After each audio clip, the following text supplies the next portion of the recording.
We've been reading the Kaplan book. It takes us through the Reagan period. So, which leads us to just almost to the end of the Cold War. So, in order to understand how nuclear policy was made, it's not sufficient to follow the twists and turns of the policies themselves. You have to understand the policy process, how national security policy, and then in particular nuclear weapons policy, is made in the United States. It's gone through some variations, and we're now in a new era where there may be drastic changes in how policy is made. But I'm going to give you the overall characteristics of it. This is posted on B courses, so you have all this information. So let me try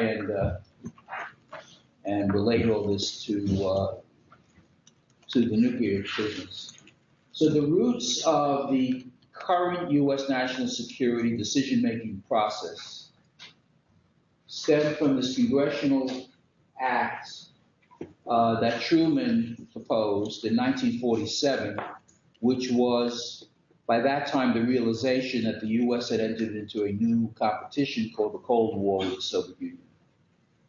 And the U.S. had not felt that it was sufficiently equipped to deal with what could be a very long-term, and it turned out to be 45 years, long-term global competition with the Soviet Union without vastly expanding the capabilities of the people in the U.S. government.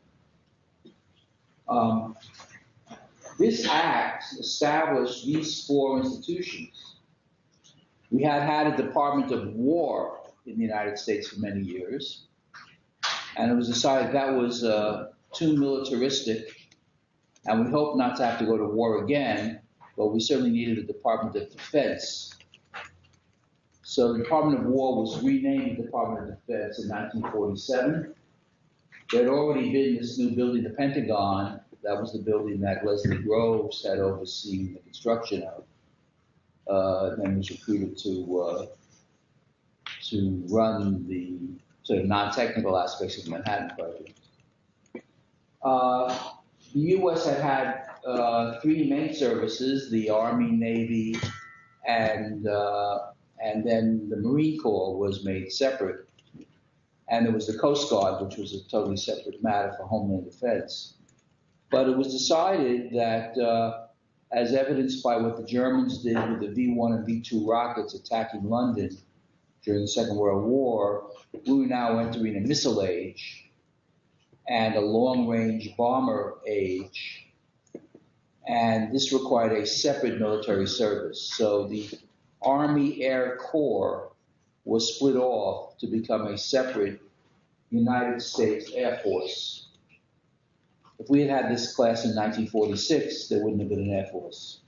But in 1947, there was an Air Force. Then in the intelligence area, I think I may have mentioned that going back to Henry Stimson, who was Secretary of War for a long time in the Roosevelt era, on intelligence, he had made the statement that gentlemen do not read other people's mail. Once we got him out of the Soviet Union, we decided we weren't dealing with gentlemen, we needed to read the mail.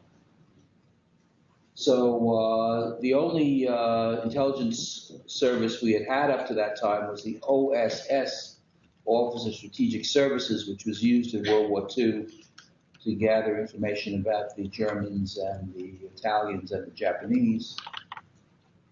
And that was then converted into the Central Intelligence Agency, which was the first U.S. Intelligence gathering body intended to read other people's mail from countries, particularly the Soviet Union and its allies.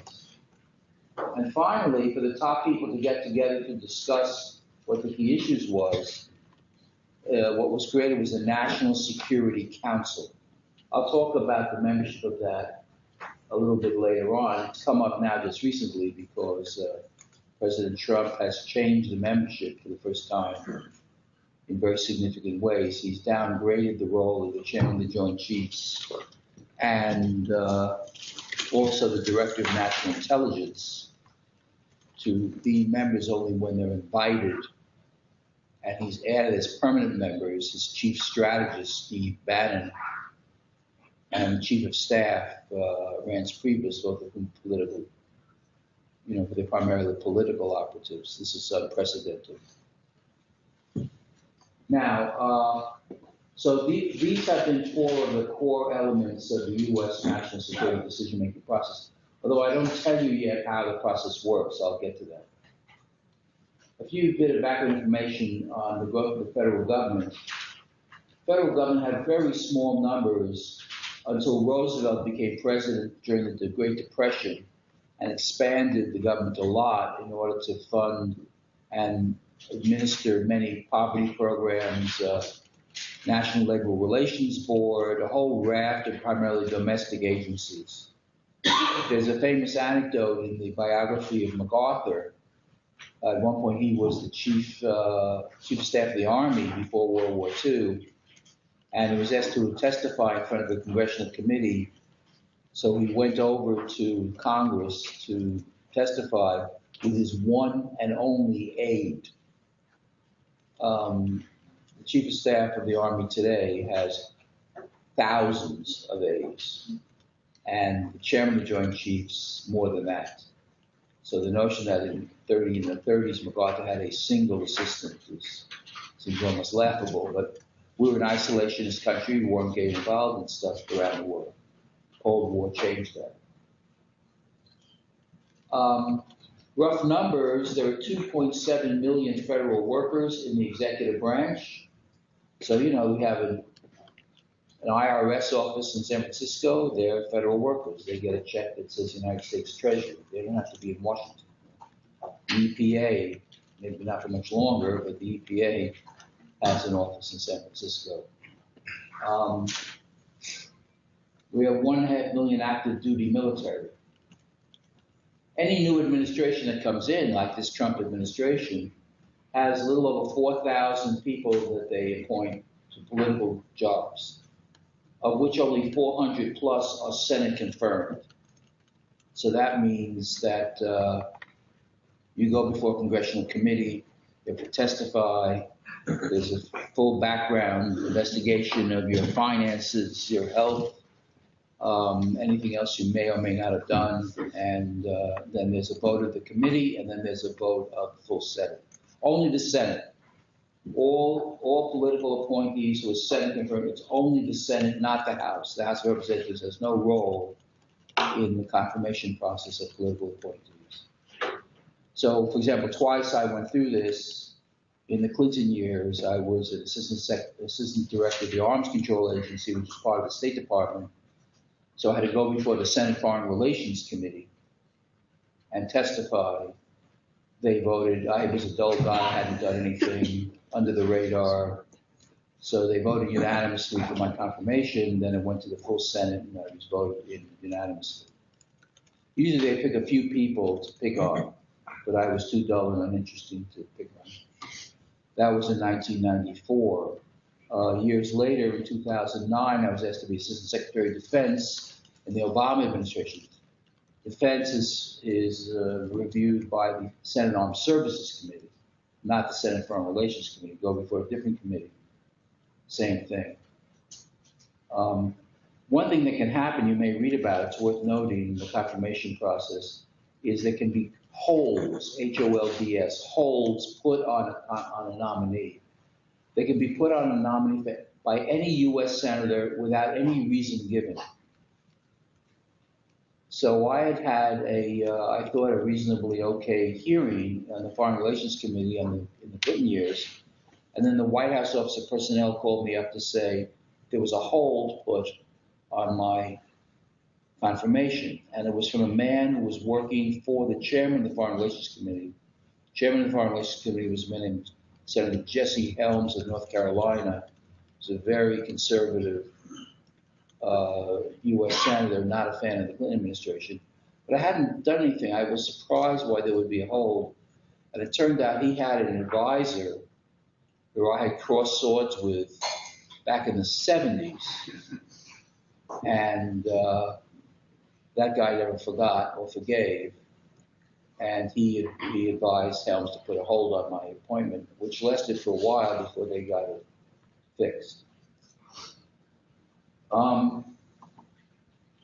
The Trump administration is notable in that so few of the political appointees have even been named, no less approved. There are still about 5 or 6 cabinet officials. I guess Ross, the Secretary of Commerce, was just approved today. There's still about 5 or 6 who haven't been approved. And I think well over 2,000 political appointees haven't even been named. There's no Deputy Secretary of Defense, there's no Deputy Secretary of State, there's no Undersecretary, and so forth. So Trump's off to a somewhat slower start. The hierarchy within the executive branch, there are cabinet officials. There are 17 of them. The State Department, Secretary of State is the senior official in the U.S. government. He's fourth in line. He or she would be fourth in line to be the president, after the president, the vice president, the Speaker of the House, and then the Secretary of State, then Treasury, then Defense. And this group of the key cabinet officials is called the principals. I'll get to that in a minute. Their deputies have a meeting called the deputies. There's a principals committee and there's a deputies committee. There's only one deputy, there's only one secretary. Underneath the deputy, there could be multiple undersecretaries. There could be an undersecretary in management in different fields. It depends on the department. And then underneath the undersecretaries, there are assistant secretaries. That's the level I was at in these two positions. So I remember once my father was saying to me, he looked, this was in the Clinton years, said, I've been following all the people in the Clinton appointments process. I don't see Michael Nacht, where are you? And I said, well, Dad, I am at the absolute bottom rung of top management. Top management down at the very bottom. So all these people are Senate confirmed, first by a committee, then by the full Senate. And if you are a Senate confirmed individual, you have the right to speak on behalf of the U.S. government. If you are a deputy assistant secretary, which is not Senate confirmed, you do not have that right. Okay? There's a big difference right here. The line is drawn right here.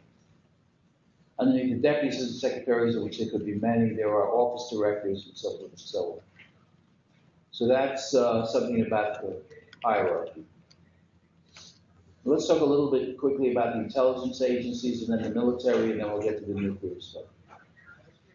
I mentioned CIA was founded with the National Security Act of 47, and fairly rapidly, a whole raft of other intelligence organizations, separate from each other, were established. So today, the United States has 16 different agencies reporting to the Director of National Intelligence.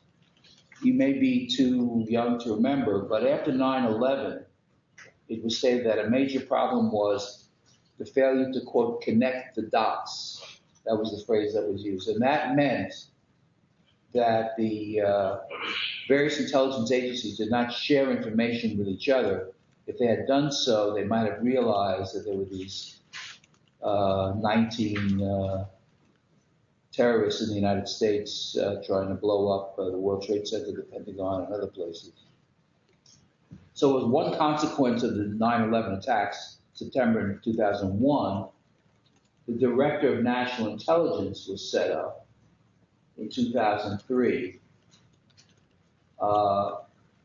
And he has a staff called the ODNI, the Office of the Director of National Intelligence. The current DNI, I bet no one knows who he is. His name is Dan Coats. He's a former senator from Indiana. He has not been confirmed yet. So we do not have a DNI currently. Nominally, he is supposed to be above all these other agencies. The CIA director is Pompeo, a former congressman from Kansas. He was the star of taking Hillary to task over the Benghazi hearings. NSA, so CIA is human intelligence. They have spies. They have people working in other governments. They go into cafes wearing raincoats, get key information. It's all human intelligence. The CIA has two parts. We usually have members of the class, like this class, who go into the intelligence community every year. So There's always an interest in nuclear talent in the agencies. So there's basically two parts: operations and analysis. Operations are the people who really are involved in the front lines in these countries. Analysis is they sit in Langley and they pore over the data to determine what the data means. NSA is electronic intelligence, National Security Agency. That's the cyber group. There's now a separate cyber command. Both the head of NSA and the head of cyber command are the same U.S. admiral or general so far. The top defense intelligence agency is the DIA, Defense Intelligence Agency. The State Department has its own group, the Intelligence and Research, INR, that's the State Department. And then there are various others, I won't go through all of them. Air Force has its own, FBI has its own, the Army, Department of Energy has its own, the Coast Guard has its own, the Drug Enforcement Agency, the Marines have their own. There's a National Geospatial Agency, which looks at terrain from satellite photography, and the National Reconnaissance Office, which is, they're experts on photographic interpretation. The Office of Naval Intelligence has always been a premier group among the military. Then the other group that was formed in 2003 after 9/11 was the Department of Homeland Security, DHS, and they have their own intelligence and analysis group. A newer one that's very important, has grown tremendously in importance, is Treasury's Office of Terrorism and Financial Intelligence. This is because U.S. economic sanctions have become a central tool of American national security policy. We have economic sanctions against the North Koreans, we've had them against Iran, we've had them against Russia, we haven't had them against China of late, we've had them against other countries. And these people here determine so-called targeted intelligence, how to hurt the leadership financially, economically, so that they might change their position. Sometimes it works, often it doesn't work, but it's a very prominent tool of U.S. policy these days. So you've got all these intelligence agencies ultimately reporting to the DNI. It's the DNI who's supposed to go to the president and give his presidential daily brief, except it's widely reported that this president's not particularly interested in the presidential daily brief. So he has his national security advisor get it, or somebody else. He goes to it sometimes, they would come to him, but for the most part, he's not too interested in it. He'd be the first American president since 1947 who was not interested in it. In the military, we have now the chairman of the Joint Chiefs of Staff, the Army, Air Force Chiefs of Staff, the Chief of Naval Operations, and the Marine Corps Commandant. These are the top military officers in the United States. They're 4-star admirals and generals. The NSC that I talked about earlier has state, defense, treasury, the attorney general. So you know these people. This would be Tillerson, Mattis, Mnuchin, Sessions, Kelly. Priebus now sits on the NSC, first time ever. Chief strategist, new position, Bannon sits on the NSC, first time ever. The National Security Advisor, that's the newly appointed General, I forgot his name at the moment. Sorry? McMaster, right. And the Homeland Security Advisor. Energy, interesting, has normally sat on the NSC, but he was not cited in the memo that went out from the Treasury, from the White House, from the Trump White House. This would be Secretary Perry. Perry has not yet been confirmed, but he will be shortly. So this is all background. Now, what about in the nuclear area? So in the nuclear area, the first question that the administration, the Truman administration confronted was, where should the actual lines of control of nuclear weapons be? Should it be with the military or should it be with civilians? And the answer was quickly determined it should be with civilians. The heritage of the United States is civilian control of the military, and we certainly want civilians in control of nuclear weapons. Although today, I'm not so sure, it may be inappropriate. So what was established was the Atomic Energy Commission in 1946, and they oversaw the development of nuclear weapons, the complexes, and so forth, which I'll talk about in a minute. They lasted to the mid-70s. By that time, we had other problems. We had an oil embargo and other things. They began to branch out on the importance of energy policy. So a separate organization was created, ERDA, Energy Research and Development Agency, which only lasted a short time before it was decided under Jimmy Carter to elevate this to cabinet rank and to have a department. And that's when the Department of Energy was formed and named, and they have been in existence since 1977. And the nuclear aspect was split off into a semi-autonomous group, the National Nuclear Security Administration, NNSA, which is actually the funder of this course. This is the NSSC Nuclear Engineering Department course funded by the NNSA. So that's only been since 2000. Any questions about any of that? You get the basic idea. Yes? Who did you say the 16 different agencies report to again? Director? In intelligence, they report to the DNI. So, These intelligence agencies report to the Director of National Intelligence. So a word then about the, what is it? If the NNSA oversees the U.S. nuclear weapons complex, what is that complex? Well, there are people in headquarters of NNSA, which is in the Forest Hall building in Washington, D.C. There, in Kansas City, there's a separate manufacturing facility and procuring of non-nuclear components for nuclear weapons. And non-nuclear components are 95% of the nuclear weapon. Almost all of it is non-nuclear. Lawrence Livermore National Lab, which was established which we talked about earlier, when Teller had his big argument with Oppenheimer about the thermonuclear weapon, the hydrogen bomb. Teller was able to get Congress to fund a separate competing lab to Los Alamos. Los Alamos was the mother lab, the home lab of the Manhattan Project. So Lawrence Livermore was created right here, 40 miles from where we're sitting. And they do weapons physics and many other things. The acronym that sometimes uses WFO, work for others.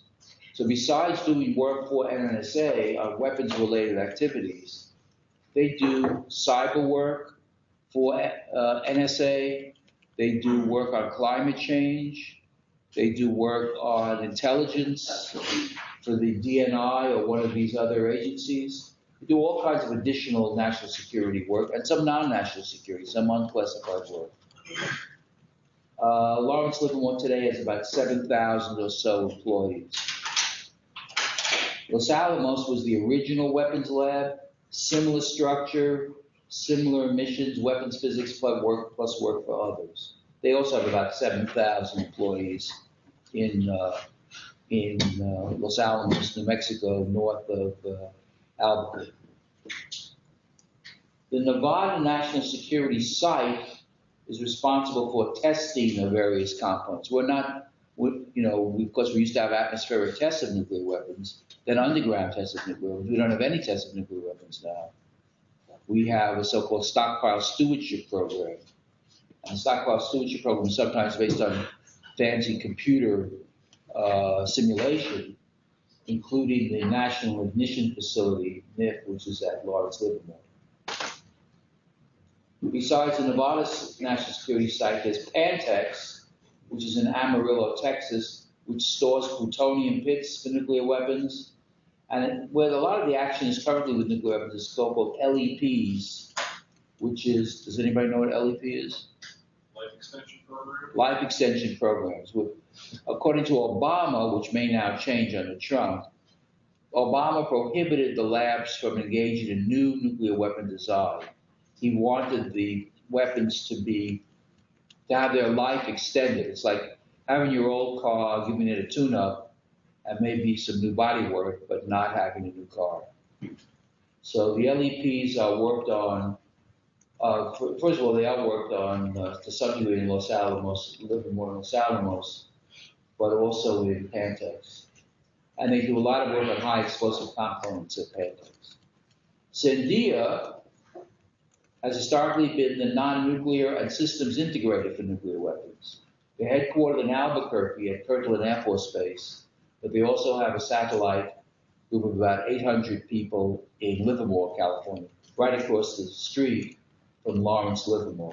Sandia has grown tremendously in its work for others program and is now over 10,000 employees. It's a third larger than Livermore and Los Alamos. There's a new contract that's taking effect with Sandia effective May 1st that might change if they may want to shrink the personnel. It's not clear. Savannah River in Savannah, Georgia, is involved in tritium processes, essentially important to nuclear weapons, and also nuclear non-proliferation, despite the spelling error, non-proliferation activities. And Y-12, which is at Oak Ridge, Tennessee, is involved in uranium enrichment for Navy nuclear reactors, and they also retrieve and store nuclear materials of other countries. For example, Obama had a series of initiatives to have countries relinquish their fissile material, and like Ukraine did this before the Russians went in. Chile did it, and other countries did it. When they relinquished it, it went to Y-12. So these are the elements, these are the components of the current U.S. nuclear weapons complex. Any questions or comments about that?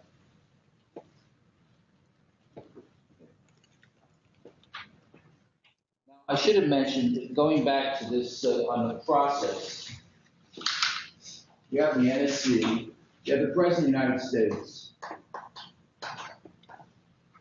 you have the NSC, the cabinet secretaries are at the principals committee. The deputy secretaries are at the deputies committee. The assistant secretary are at interagency working groups. Like in my two positions when I was setting the firm, I used to go to these meetings. Sometimes I'd be asked by the deputy to sit in the back of the room for these meetings, and occasionally to sit in the back of the room for these meetings. In general, the way policy works is, it takes several agencies to reach agreement on what a policy ought to be. No one agency can call all the shots on most policies. Let me give you an example totally different. The Oakland Bay Bridge was built around 1937, I think. And it now has 10 times the traffic that was projected for. 10 times the traffic. So there's been discussion for 25 or 30 years to build another bridge. So just think about it. Supposing you said, okay, I want to build another bridge to enhance the traffic flow across the bay. Who would you invite into the room to determine? You think Governor Jerry Brown could just say, build the bridge? No. Who would be in the room to decide where the bridge should be built? Whose interests would be involved in the building of the bridge? Yes? Treasury, Army Corps of Engineers. The transportation agencies, there's a lot of traffic flow issues.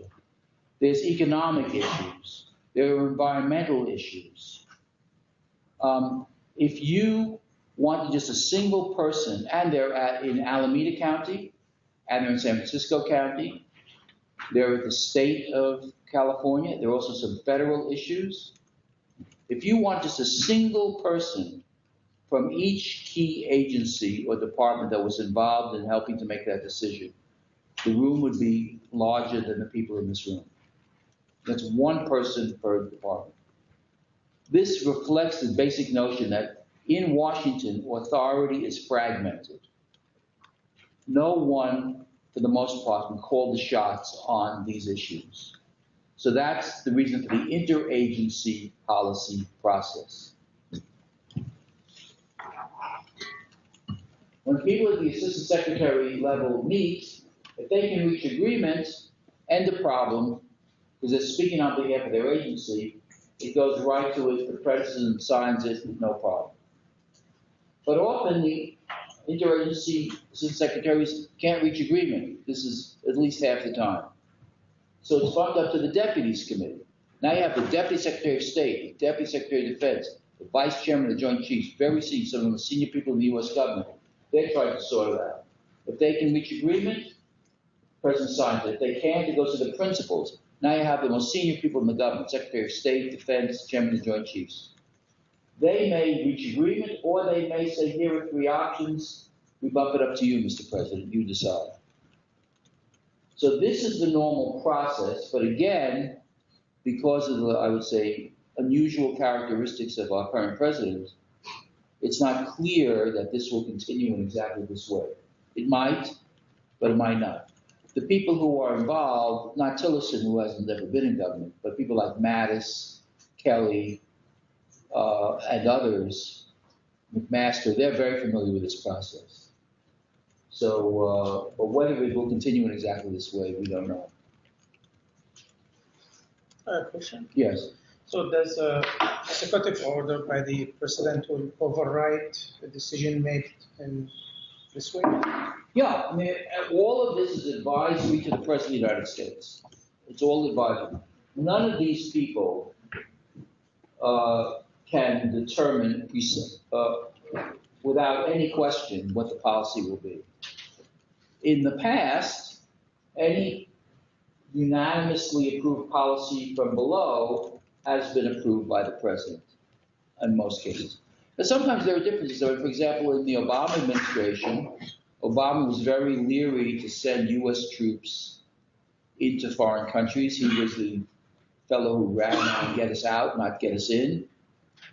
So when there were all kinds of problems in Syria, the Secretary of State and Secretary of Defense both supported a particular position, and ultimately Obama vetoed it.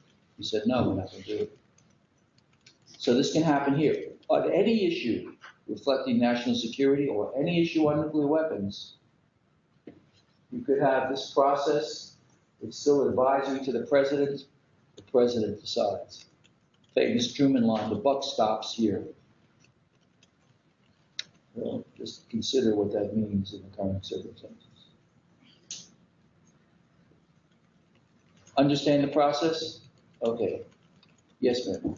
Can you explain like the deviation from the process when you present issues like executive orders? Executive order are basically different things in a way to, first of all, sometimes you can have a policy process that leads to the president signing an executive order. I think in this case, what we've seen so far with Trump is he just doesn't use any of this. There's a few key people in the White House, Jared Kushner, Steve Bannon, Steve Miller. They've been his political advisors.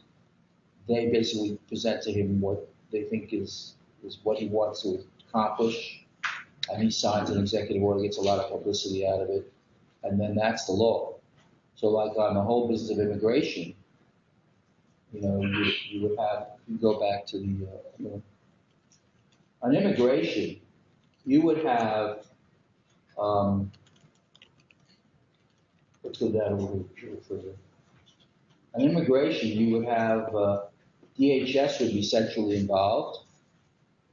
You'd have the intelligence community, at least the domestic intelligence, the FBI involved.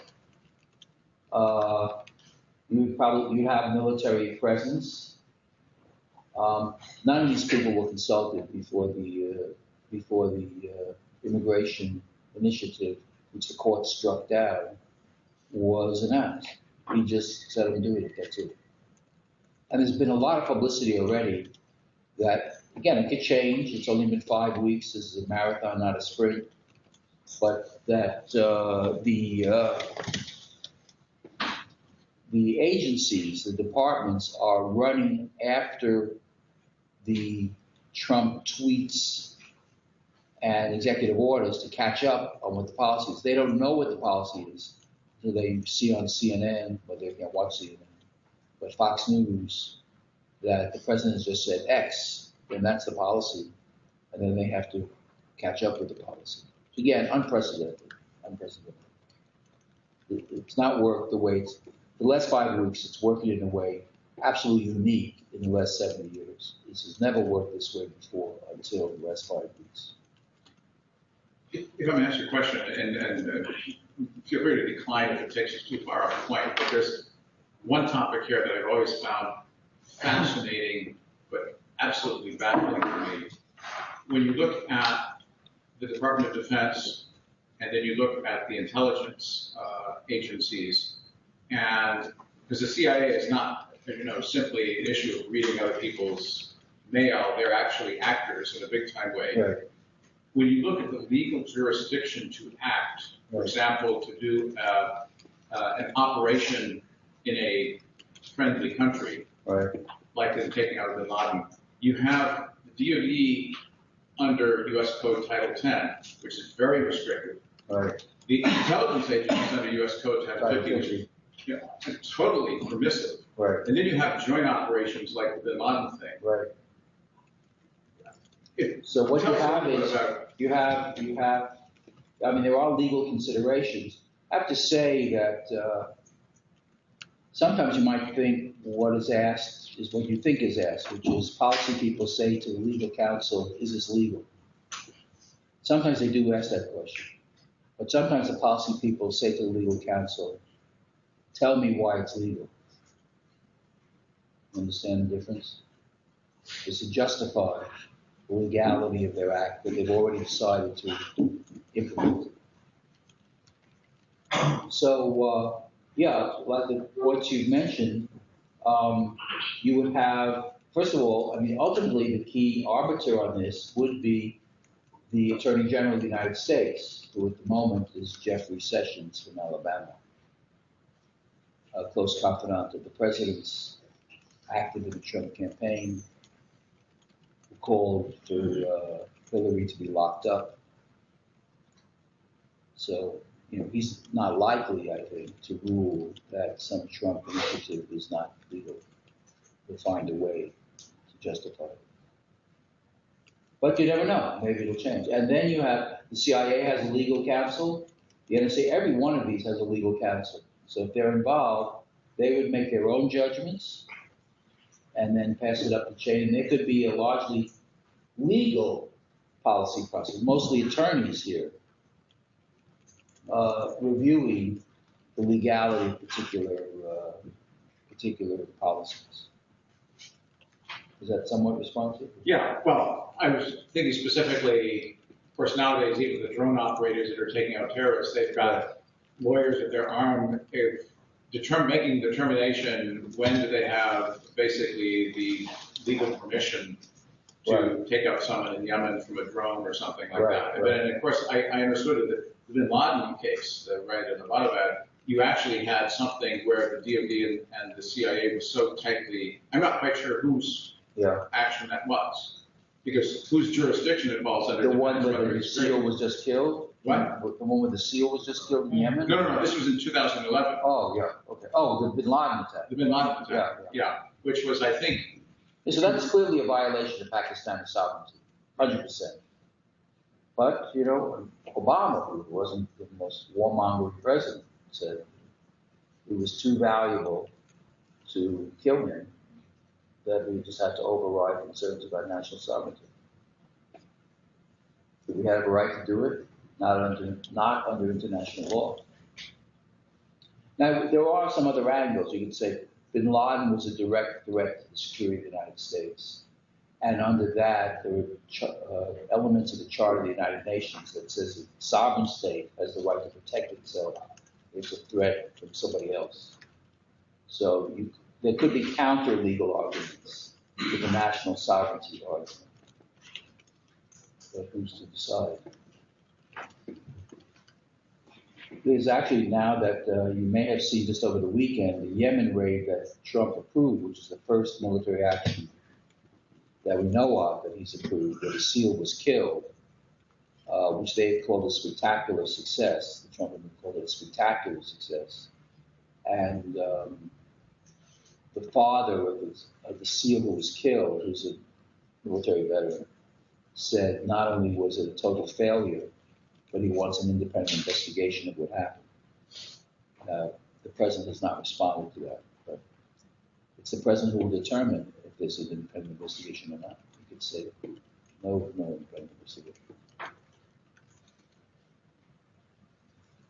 Okay, can we scroll down? So given that, just some key elements of how the nuclear Cold War competition sort of came to an end. There had been a flurry of these arms control agreements, starting with the SALT I agreements in 1972, Strategic Arms Limitation Talk agreements, which included the ABM Treaty. We discussed that previously, I won't review it. In 1979, under Jimmy Carter, there was a second treaty, the SALT II Treaty, but it was just before the Soviets invaded Afghanistan. And once the Soviets invaded Afghanistan, Carter withdrew, the actual technical term is, he withdrew the treaty from consideration of Senate ratification. Whereas you deposit the treaty with the Senate, and they determine whether it should be ratified or not. But before they even had a chance to hold hearings or vote, Carter withdrew it because he felt he couldn't, in all due conscience, have an agreement with them after they invaded Afghanistan. He also knew by that time that the Congress would not ratify it. So this was kept in abeyance. Then Reagan came in, part of our pendulum swing with presidents. We go from extreme to extreme. Reagan was deeply anti-Soviet. He said that they would end up on the ash heap of history, that they were an evil empire.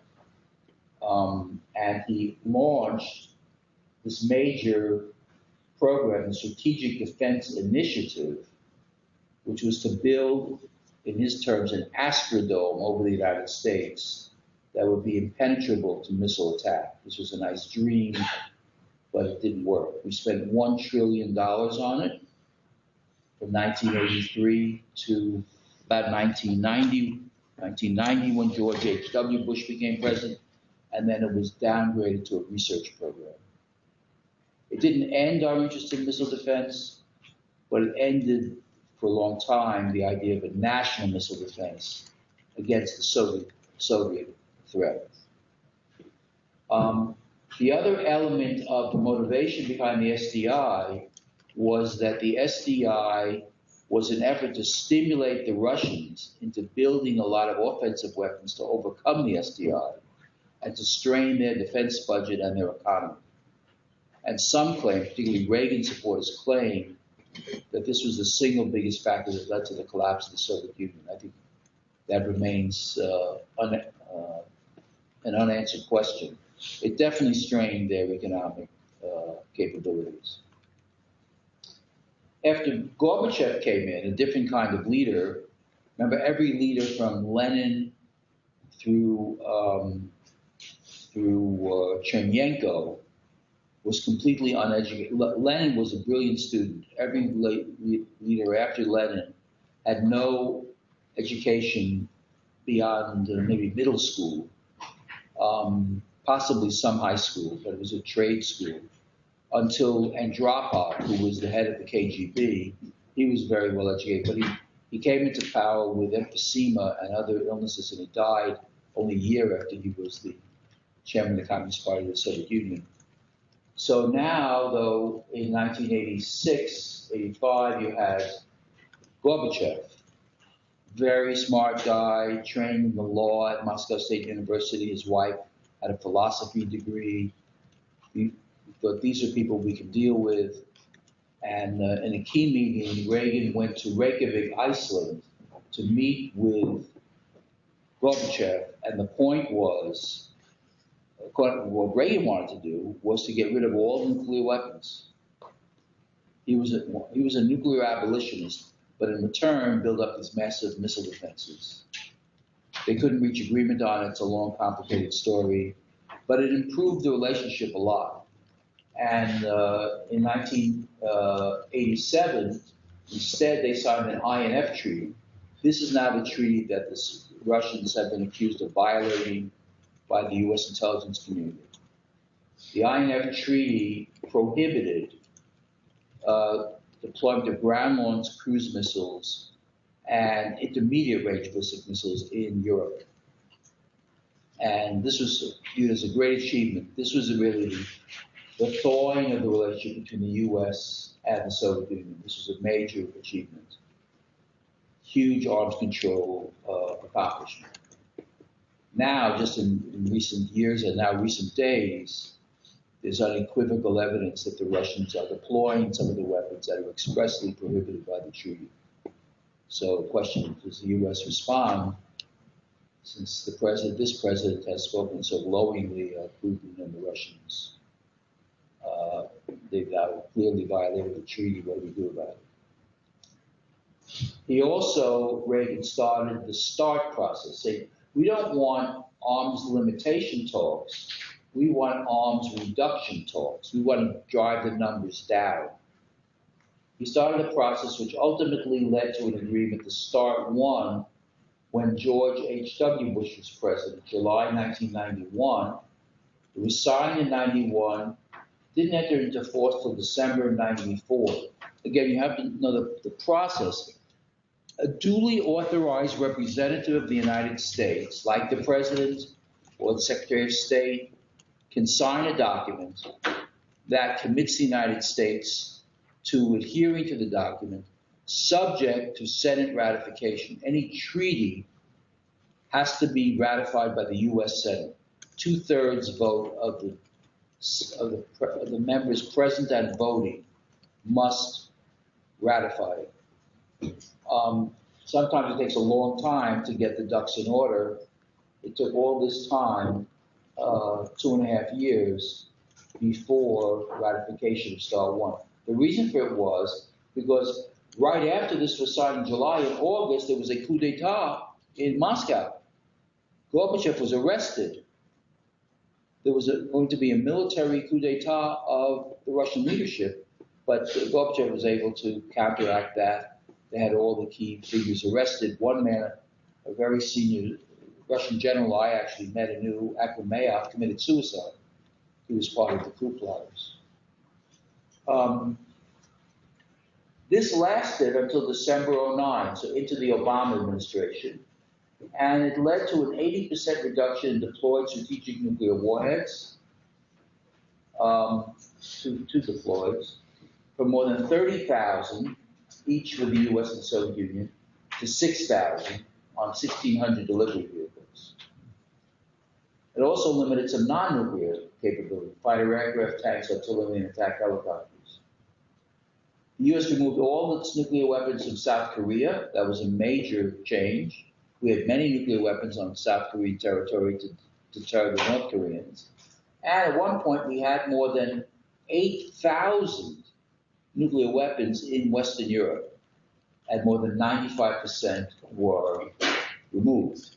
Today, we have little less than 200 nuclear weapons in NATO Europe, and it's public information that they're in 5 countries. They're in Germany, Belgium, Netherlands, Italy, and Turkey. Yes. So since START 1 sort of was ratified in December 1994, and that was also when the agreed framework was signed, did this have an effect on making the North Koreans agree to the agreed framework at that time?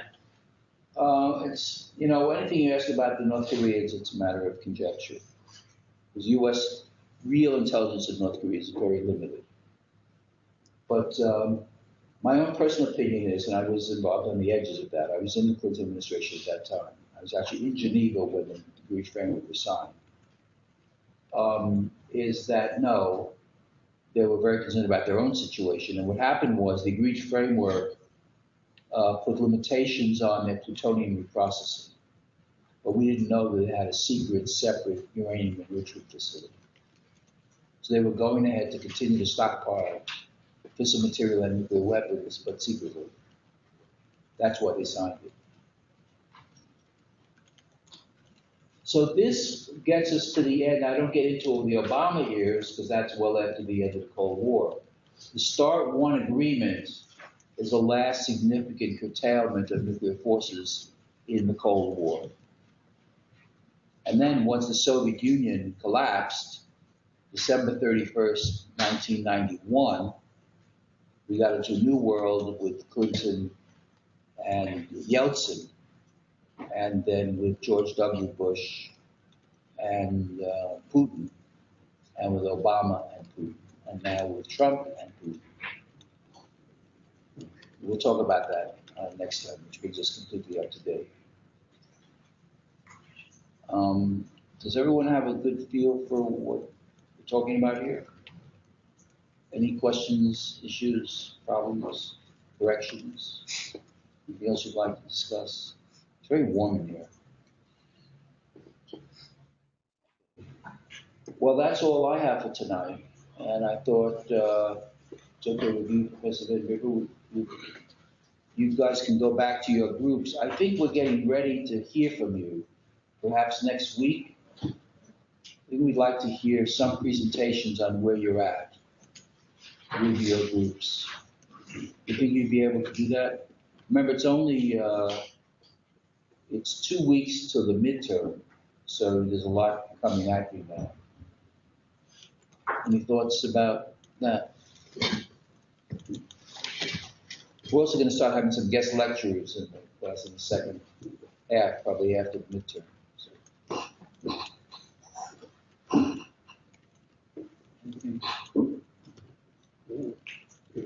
5 minutes per group, 8 groups next time. Sure. We still have 8 groups? We have 8 groups still?